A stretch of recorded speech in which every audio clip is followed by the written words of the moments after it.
Hi everyone, and welcome to the Publishing Performance Show. Today I'm really happy to be joined by Osiris, who's a 17 times award-winning author. He's an indie publisher, he's the podcast host of the Author Lounge, so he's a really big name in the self-publishing world. So thank you for joining us, Osiris. Of course, man. It's crazy being on the opposite side sometimes, so I'm so grateful you had me back on here, Teddy. Yeah. You had me on your show. Last time we met, you were on mine, so thank you as well. Yeah, I said exactly the same thing after coming off your show. It's nice to be interviewed for a change rather than having to and like stay really focused the whole time. Yes, sir. So your books, you're a 17-time award-winning author. So tell us a bit about your books and the style of those books. Oh, yeah. So I have a variety of genres that I write in, with some of them being poetry, children's fiction, also young adult horror, and middle grade horror. So those are the main ones that I write in. I also have a graphic novel, hasn't been published yet, but that one's set to publish later this year or at the start of 2026, since that's going to be broken into a few volumes. But yeah, the genres, man, they somehow keep coming. I feel like I'm more attached to the idea of telling stories versus being locked into a specific genre. But I just so happen to be more comfortable in those genres. Yeah. So before this talk, we were just chatting how you used to be in the military. But so how did you, so the authoring is kind of your second career. So what made you stop after the military? What made you want to go into writing? Oh, yeah. So ironically enough, right, I feel like sometimes I'm not in the military, but I'm currently serving. Actually, I'm going in about 2 hours, but you're currently in the military? I'm currently in, yeah. Oh, sorry. No, you're good. You're good. But I decided to do it because I just felt like I didn't want to wait. Most people that I've met when it comes to any career is they just, especially when they have a family, and I have a wife, and most people that I've met, they tend to wait until it's done. Their kids are graduated out of high school, in college, or whatever they're doing. And the member themselves, meaning like somebody in my position, waits until they retire and they have all of this free time. And I realized, like, man, time is precious, dude. And I really don't want to wait 20 years to just get started. Why not do it now? My wife was a proponent of just do both. Focus, prioritize and just do both. And having her support helped immensely. But I just had the urge to tell these stories, and an even bigger urge to help people through my stories. And so I just didn't want to wait. I'm sure you can relate to, imagine you waiting 20 years to get this show started, So did you always think you had a book in you like the whole time, or is this something that came to you relatively recently? Oh, no. I've been writing since I was, I think, 5 or 6. And nothing professional, of course, but just writing in different forms of art. I think when I was a child, I wrote these skits out for what my mom would tell me. I wrote skits. My siblings and I would play these skits out using little toys and stuffed animals and action figures. And then when I was a teenager, I kind of got into the habit of trying to write screenplays. I didn't present it to anyone. I just wrote it because I had a love for it. And I started writing articles and blogs. And then I didn't start writing books until 2021. Yeah, 2020 is when I was into the business. I got introduced into the business, but I spent a year of solid research. And then that following year is when I decided to actually, let's go and let's write the book. And which was the first book that you released as a writer rather than just as something you came out with as a child? Yeah, the first one I actually launched was titled Sacred. It was a poetry book, and it was based on motivation and love and mental health issues. What I learned about that book versus every other one that, released subsequently was that I didn't have a specific message behind it. It had various messages in it. It was a collection of poetry, but I didn't have a specific audience member to direct it to. But at the time, you're releasing something, you're thinking, hell, we got this. It's going to be nice. We're going to have a great time. But hey, you might want to have a target audience. And I didn't have one at the time. So my sales, as you would imagine for a first-time author, especially self-published author, you just trial and error. I've since learned how to market and how to be specific, but at the time I did not. Yeah, so that first book, you didn't really do any research into it. It was just something that you really wanted to write in the first place. Yeah, my research consisted of traditional publishing versus self-publishing, and then how about being independently published, and what goes into it, and I would research people who were trap published versus self published, and kind of just did it in that facet. But with the book, I just didn't necessarily know, and I thought that I did, but I had no clue. And so that first book, what was, I know you inspired by like love and all those sort of things. Was there any particular things that inspired that first book to be written? Because I know when I read the bio for the book, it starts with, have you ever watched your 7-year-old newborn child nearly die? Now, Yeah. that, is that something that happened to you? And was that what sort of inspired the book? Oh, yeah, man. Like with that, my youngest son, so the quick story behind that is that like my wife, so I have preemies, I have three children, but my twins, Sebastian and Noah, my oldest one, his name is Abel, but Sebastian and Noah, they were in the NICU. And for those who don't know what the NICU is, I don't necessarily know how to define it. I just know when a baby isn't quite ready to come home, they have to stay there for additional time and get prepped up. I know there's an entire medical process behind it, but yep, my twins were in the NICU, and they were apparently after about a week they were good to go and ready to come home. And the night that my children came home, my youngest son Noah of the twins, I remember just lying down in my bed, and my wife, we had the bassinet next to us, and my wife said, "Hey, some I don't know what it was. Maybe it was intuition because I had no clue. But she said check Noah, and I like turned the light on. I was like, he looks he looks off. But I was scared. So I picked him up and didn't say anything. She said, "Is everything okay?" I said, "He looks purple." And she like got up, rushed up, and grabbed him. We realized he was choking, and we didn't even know how. He was just choking, and I just see him doing this and like just fighting and fighting, and she's like freaking out. And I was, certified with CPR. Doesn't take much to be certified, but I was certified to do CPR, but I wasn't doing anything at the time because I was letting her. She just said call 911, and I got them on the line. I just took over when I realized what she was doing wasn't working, and so I just took them, and then I ended up doing CPR on them. And by the time the ambulance showed up and the fire department showed up, he was good. But we were still freaking out. They still did their procedure and did everything that they needed to do. But I ended up saving his life. But Wow. this was day one of him coming home, of both, and we're all starting this new life together of the five of us, and it was just a scary night, and it stuck with me so much that I wrote about it, and it became more about just the message of just healing. I decided to put that one in the book just because I felt like it was just helpful for me. But like as I was mentioning, I didn't have a target like I thought. Like with the following book, I had a target, and Yeah. every other book afterwards. But that one I didn't. So it was just more like hey, here's a collection. I hope everyone likes the different messages in it. But yeah, that was probably not even probably, that was the hardest poem I wrote in that book. Yeah. Easily the hardest one. Yeah, that is an amazing story. That is so scary. I've got two kids. I can't imagine how scary that must have been. Now you mentioned with your second books, like you mentioned, a lot more research goes into maybe the process or like choosing how you're going to decide which books to launch. So talk me Hmm. through that process. What does it look like when you're deciding? Maybe are you doing keyword research or are you looking for a type of book? Like how does that whole process look? Oh yeah, so I guess so first, like, it depends, right? So I'll go with this perfect example of the this book I just launched for one of my authors. It's titled Audie's Wish. Is a story of a young girl who, unfortunately lost a couple of people in her life, a couple of family members. They passed away, and it happened because there was an accidental death, and the other one came through miscarriage. It wasn't written in that way because it's a children's book. Kind of had to keep it. How can I cover up the idea to children that, oh my goodness, mommy actually had a miscarriage? What is that?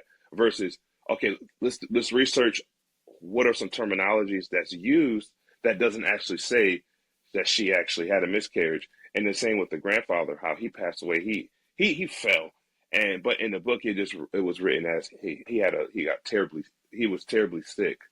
But so some research went into that of what's the genre that we want to write in, and what are some of the like, and how do we market this book? Because on the cover, the representation of that book is of a Hispanic female.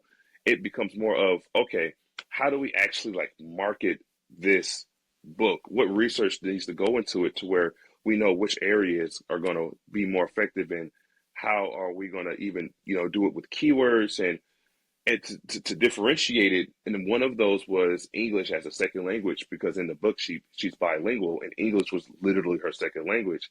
And I didn't necessarily even know that that was a category through Amazon. I know there's other platforms, but specifically with Amazon, I didn't realize that that was a thing until I did some research and learned that that's actually quite literally down to the T a category. And that's where she ended up hitting bestseller in and getting top rated, the number one new release in that specific category. And so a lot of that research, it comes into me trying to figure out what's the message behind the book, how do we market it, and who are we going to promote, and how do we promote it overall. I think that second part of what you said is quite important, because a lot of people forget about, I call it buyer's intent. So you can just do keyword research and you find a keyword and you think, oh, okay, this has got some searches, let's go for it. But I think you've got to think, what are the buyers actually looking to buy? Especially if they're looking for a non-fiction book. I feel like people are usually, they've got a problem to solve, they want to fix it. So working that buyer's intent around into your keyword research and how you title the book and how you position it, I think is really important. Is that something you look at as well? Oh, absolutely. Yeah, that buyer's intent is a real thing, because some people look at it, okay, if I just put it in this category, it should do well. But like, no, but does the category match the intent of the story? Is there a parallel between the two? Now, I get it, it's a business, and some people put particular categories in to kind of boost the visibility of their book and hope that people buy it so there's more eyes on it. For me, when I was doing that, it was really specific. Like, I didn't want to have any sort of false advertisement, in a sense. I wanted it to be very specific. Like, I think one of the categories was Mexican books, because the character is Mexican, or another category I think was along the lines of like multicultural. I'm just kind of shooting it out, but there was a specific words for it. But to answer your question, yes, I do believe that to be effective. Like, the buyer's intent matters greatly. I'm not going to be able to accurately target an audience that will specifically go towards that book if I don't know like what the intent behind the story is. Yeah, definitely. Now, alongside your books, you've got Osiris Inc. Publishing, which is your own publishing house where you work with indie authors. Now, who are the sorts of authors you work with, and also how do you help them to become successful? Oh yeah, so you said the source of the authors? Yes, exactly. Yeah, the types Oh of yeah, ironically, what I've learned recently, and by recently I mean as recent as February, was that a lot of teenagers seem to gravitate towards me. People who I've helped out have either been some relatives or teenagers, and my audience generally consists of like the 18 to 25-year-old demographic, but I also have like a 12 to 17 and a 26 to 20 to 35-year-old demographic. But that primary is, mine's a bit older, so yes. between the two of us, we can cover everyone. Yeah, no, for sure. Oh yeah, no, for sure, man. But with the teenagers, one of the reasons why I like helping out like the younger generation is to help set them up.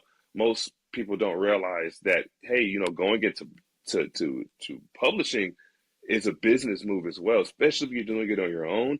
You have to look at it from the standpoint as if you're an entrepreneur, and you should focus on different like methods that can help. But a lot of teenagers going like graduating school, they don't know, and a lot of them are lost. But in my time of going to different high schools or middle schools or elementary schools and just talking out, there's just countless amounts of people who are storytellers, and their path becomes derailed to continuing to be a storyteller because parents or teachers or society says that there's no room for people like us.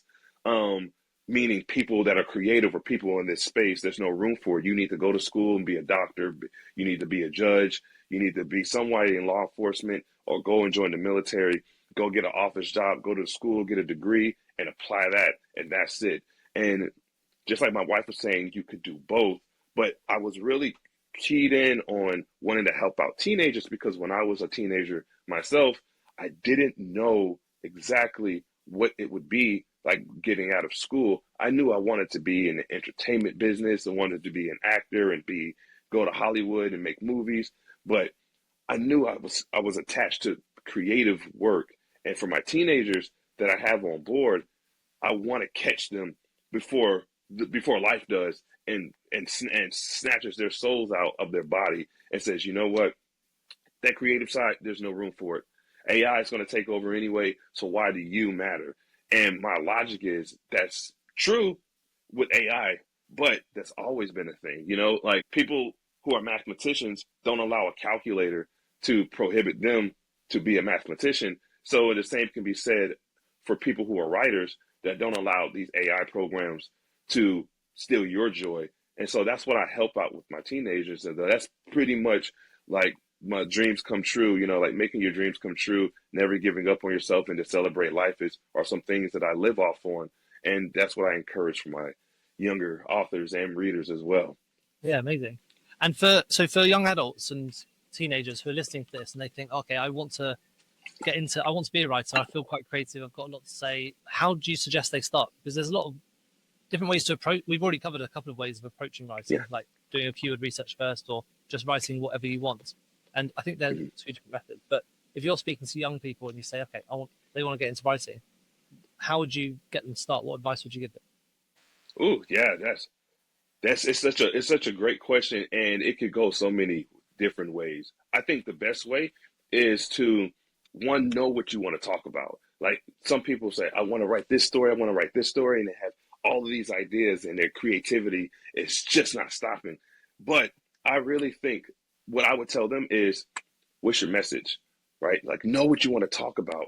And if they're still, I don't know what I want to talk about, and now they're stuck, and 4 years later they still don't have a message, the best way to go about it is just to look up people who are doing something that you're doing. A lot of people, especially now that this day and age, a lot of people, especially teenagers, are using social media. So use social media to your advantage. And so I would suggest to these writers, hey, go to places like YouTube or maybe TikTok and type in, something that you're interested in that aligns with storytelling. Like for example, you like horror books? Yeah, well, hey, maybe look up Stephen King and read some of his work, or Neil Gaiman and check out some of it. Maybe check out Coraline, or maybe look at some people who are in within your genre, Five Nights at Freddy's, if you kind of like the kid like but still horror like style, maybe look into that and start to let your algorithm reflect what you want to become, because those algorithms will feed whatever you're researching. And so that's how I would say start to kind of, because many people don't have that social circle full of people who they want to surround themselves with. And so using the internet to their advantage in that regard is an excellent way to get started. Yeah. And so with your publishing house, with Osiris Inc., you work with these young authors to try and get their books seen by as many people as possible. So what does that process look like from when they come to see you with an idea or maybe even some kind of manuscript to getting it published and being successful? Oh yeah. So the first thing is to me is, okay, hey, what's the message behind it?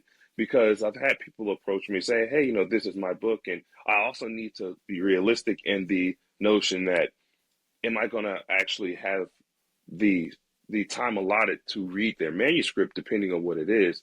And so right now I'm working with a guy who lives out in Pakistan, and his name is Danny, but he's a poet as well. But his message was that, and where he's from, it's frowned upon to do that. But he's gone through so much trauma that he wants to be able to express to the world that, hey, you can be trapped, you can be trapped. Not that if you are feeling trapped in a society where you want to get your voice out, do it through a book under a completely different name and share it with the world, not just for their healing, but for your own healing. And that resonated with me. I love the idea that maybe not so much that he's trapped, but that he's trying to think of a way to help people through it. Like, hey, I'm not the only one who feels like I can't do it. You know, many third world countries, I'm sure people have a, you know, they're not a slave to society. They're trapped in a world where they have to abide by the rules of their country, but they still have that artistry or that artist in them. And so with him, he had that message of wanting to people who feel stuck, trapped where they are. I want to be able to talk to them, and I like the idea, so I hopped on board with that, and that's what we're pressing for. So it starts first with the let's talk. Okay, what's your idea? What are or what are some ideas that you have? This is the main message that I have. I love the message. Okay, do you have a manuscript drafted? I have it finished. Yeah, send it to me and I'll read it through. Okay, do you have an editor? Nope. Cool. I'll have an editor. I'll send it to an editor. Okay, comes back. Now we're squared away. Now let's get creative and think about what do you want the book cover to look like? Because I like the title to represent some part of the book. Like if they read the title, it should have some sort of a message to the book. At least that's my mindset, right? But I also want the book cover, if the title wasn't on the book cover and they just looked at the book cover, does it tell the message? And so we get creative in that. And then from there we push. And so for me, I treat my like promotions like it's a movie. I did it for a couple of my authors already where, okay, I do these catchy, nice promotional posters. And then we take pieces from the book and we put it in there. We put it in like a trailer form. And then there's an actual book trailer reminiscent to a movie trailer. And then the book launches. And then we get a whole team together of people who are kind enough to help spread the word on top of the marketing strategy to push it out. And then everything is good. And that's where social media has been relatively well. So that's kind of what my process looks like from start to finish. Yeah, so it's like fully end to end. And I know you've got a book. There's a book that's just come out. The Ari's Wish was one of the people Mm-hmm. who are in your publishing house. So what was the process like from them coming to you and getting that live? Like, let's walk through that process. We've got a live example. Oh yeah, so for Vonnie, I'm thinking Vonnie's Wish. Was Flocka M. And when I was talking to her, she was talking to me about, hey, you know, I have all these ideas, but I have a message. She wanted to be able to help out children who specifically like the preteens up to like the 15, 16-year old. She wanted to be able to put out a message that, hey, if you have, you know, loved ones that you unfortunately lose and you want to help the world, find a way that can help you not only like feel like you can heal, but you can heal others. For her, she wanted to become a nurse. Real life, she wants to become a nurse.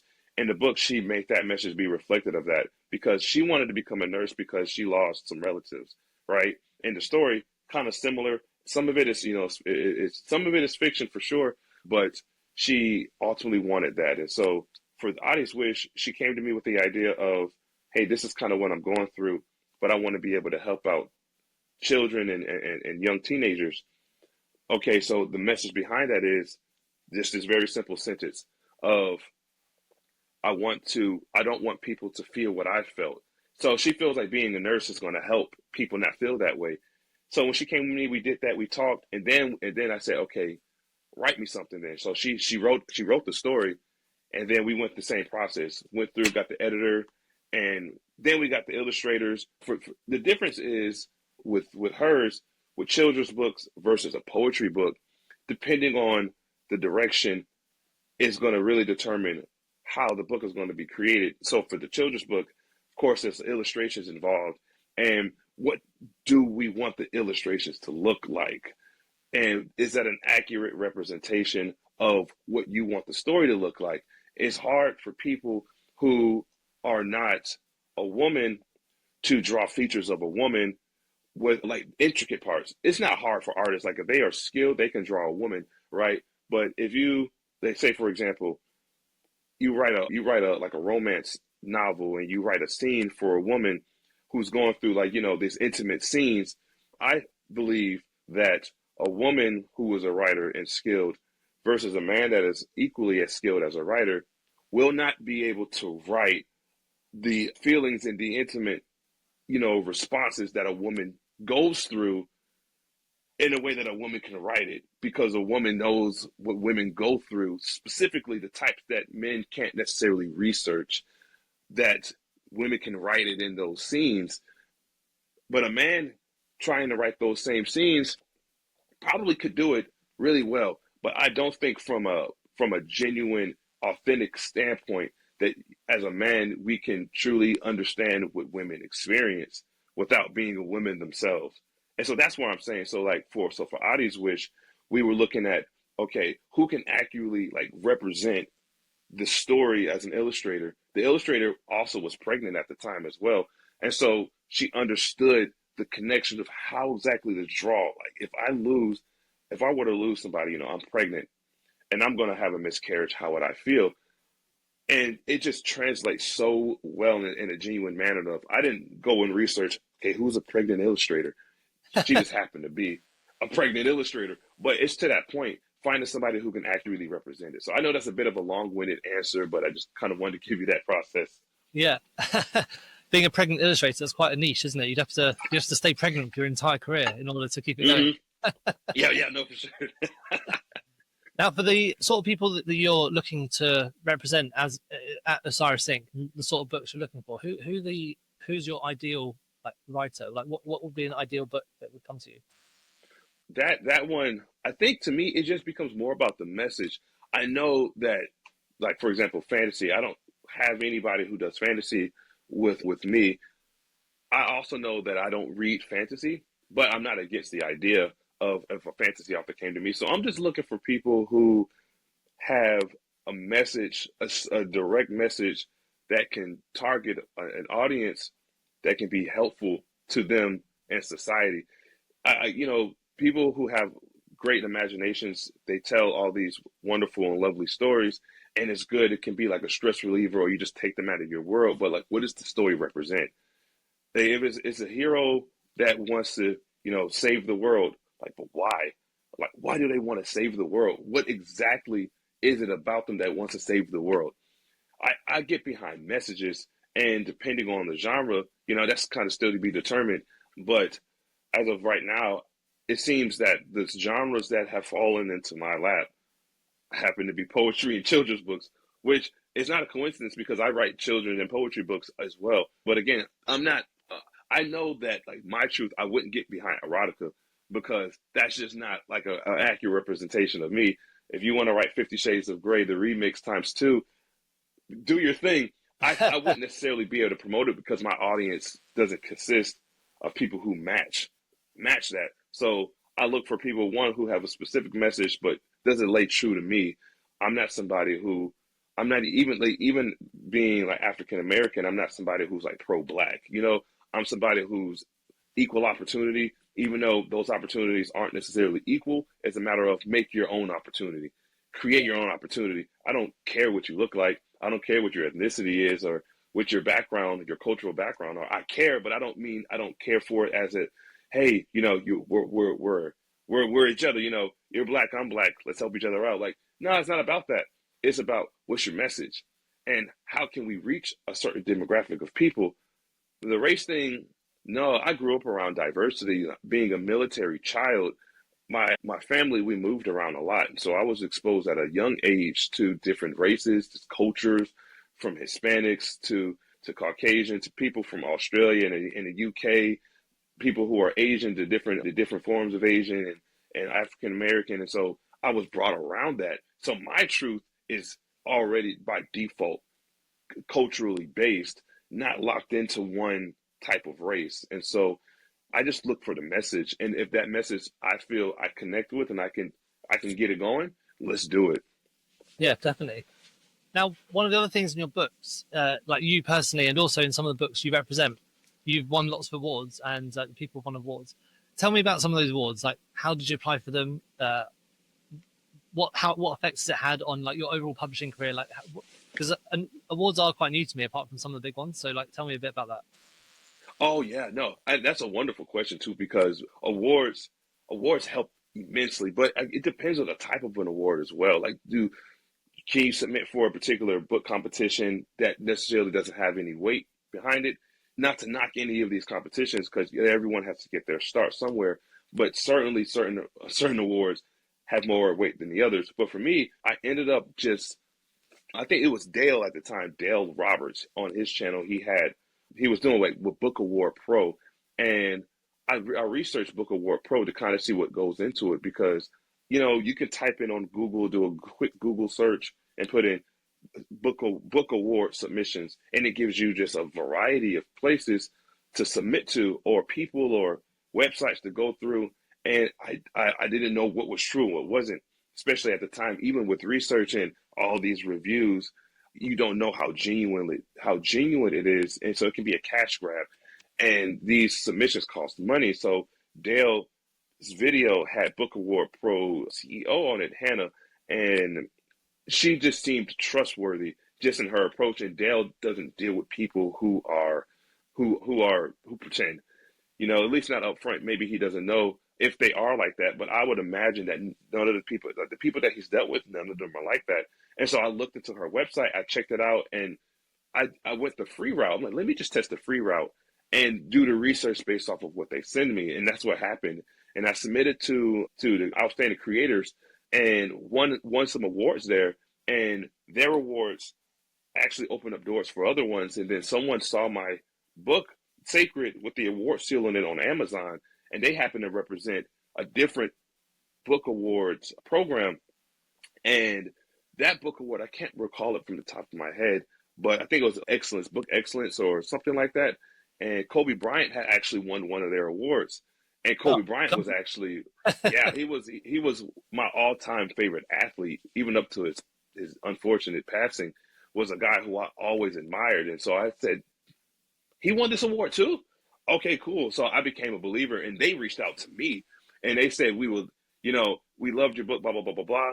And I kind of looked at it as do I submit to them because they reached out to me? And obviously it's business, but they're reaching out to me because there's a chance that if I submit to them, I could win based off of who reached out to me. And then that opened up another door to me winning another award where I was invited to an award show. And it is a big circle of life, but it's a door that opens another door that opens another door. But it's all started with me doing my research on Book Award Pro. And this is not an endorsement, by the way. They're good people. I'm not sponsored by them. This is just kind of how I got started. I went through Book Award Pro, and I used their free account, and they sent me things either weekly, bi-weekly, or monthly, however you set it up. And then I researched the category that they had me in, or the people who they put me in contact with, and then I just submitted on my own, and everything else was history. Yeah, amazing. Well, brilliant. Thank you so much, Colonel Cyrus. It's been great chatting to you. I think you're doing a really cool thing with your podcast. Like, I think the Authors Lounge, I love being on it, and you've had some really cool guests. So I'd really recommend everyone go and check that out. If people want to get in touch, sorry, go on. Yeah, go on. Sorry, I was going to say, could I actually make a message for the Authors Lounge as well, like why I'm doing that one? Before it looks. Yeah, so like the reason behind my podcast, the Authors Lounge, is because I was, much like earlier when I was talking about the younger generation, that platform is really specifically geared towards helping educate the younger generations of writers and creators. And then I get guests on the show who are much like Teddy, who are experts, or they have a wealth of knowledge that can help come as a benefit to them. And it's an interview format, but it's also a conversation. We're having just a great time and just answering questions, asking questions specifically that I feel could be helpful for those who are listening. And it's crazy because I've had quite a bit of people on already, and the younger authors that I've had on the show have garnered the most viewership, which I don't think that's by accident because my audience are younger, but it is helpful. It's showing that, that demographic, they're paying attention. And so people like yourself, Teddy, or with Dale, or other guests who have come on to the show have really helped spread the message. And so, yeah, I just wanted to say thank you for letting me do that little plug. Yeah, no problem. Yeah, it's a really good podcast.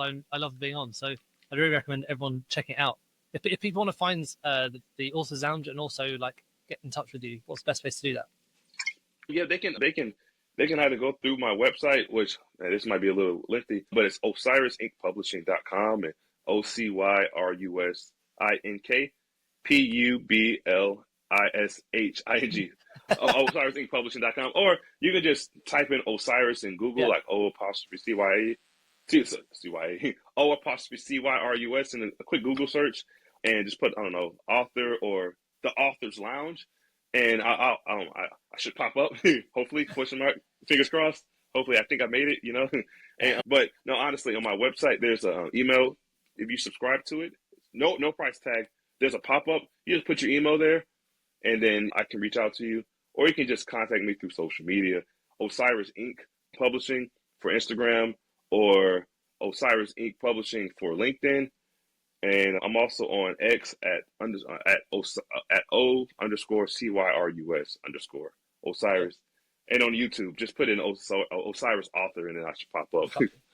Brilliant. Well, thank you so much. We'll put links to all those in the show notes so that you people can go and find them, because you've got like the weird spellings. Thank you so much. Yeah. Thank you, Cyrus. And it's great chatting. We'll speak soon. Of course. Thank you all for having me on. Thank you so much for tuning into the Publishing Performance podcast. I really hope you found today's episode inspiring. I love chatting to authors, writers, and people in the publishing world. Now, just before we wrap up, let me tell you about Publishing Performance, the #1 platform for authors who want to increase Amazon book sales, but are not really sure where to start. Now, this show is all about helping you to sell more books. And if you're looking to boost your publishing game and to maximize your book's potential on Amazon, then Publishing Performance is designed to help authors just like you to grow your readership and to reach a much wider audience. Now, I know that Amazon ads can be slightly complicated, which is why Publishing Performance is like having a personalized ad account manager to create your ad campaigns, to choose your best keywords, and to make adjustments in real time. Now, if you're investing in ads, you really want to make sure that your investment is being used effectively, and Publishing Performance does just that. It aims to make your budget go further, improve your organic rank, and target keywords more effectively. Just go to publishingperformance.com to get started with Amazon ads for just $1.